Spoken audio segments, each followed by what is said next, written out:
Lallai lilin nan ɓarayi suka shigo ta jiya, wallahi.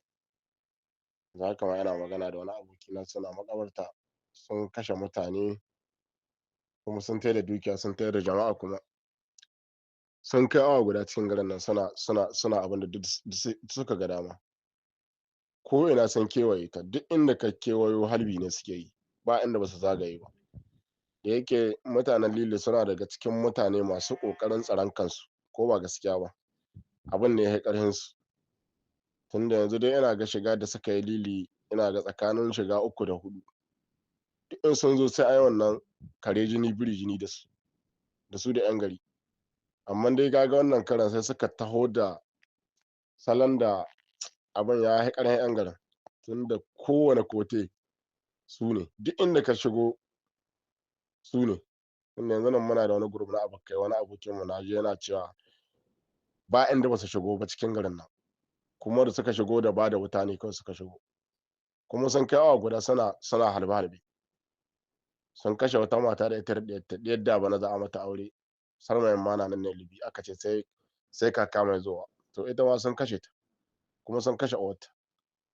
Sun tai da matan wani bawan Allah shi ma na nan ne Libya. Matan shi guda 2 sun tai da su, da matan wani. Sannan kuma sun tai da fasashe da dama. To wannan masifa sai dai addu'a. Allah ya kawo mana sauƙin ta. Barakatu lallai haka nan ne. Na yi kira dama tun ɗazu, tun lokacin da ake abun. Akwai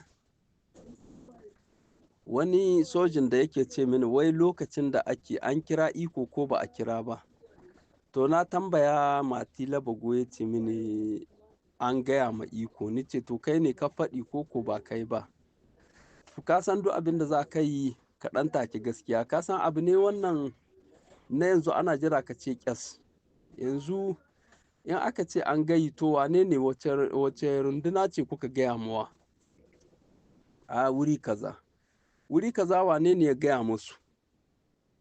Tunda ita gwamnati in ba ya yi sannu ba, wannan shugaban bazikin ana shidde shi sai dai ya koma yaro. Ka ji abin da suke nan ga so yanzu a ce an kira mutum an ba shi hanya. An ce kai ne kake jagoranta wurin ga kowa ya kira ka, ka je. Amma in ba gaskiya ba ne, wannan talaka da ya kira ka ku riƙe shi sai ya biya kuɗin mai kuma ku yi mishi tara. Kaji, amma in gaskiya ne kun ka kira, to in kuka zo za su ƙara muku girma ma. In kuma shi wannan bai je ba, dan da kun haɗi fa. Gaskiya Mati, mutanen Lili zarumai ne. Magana saboda Allah mutanen Lili zarumai ne.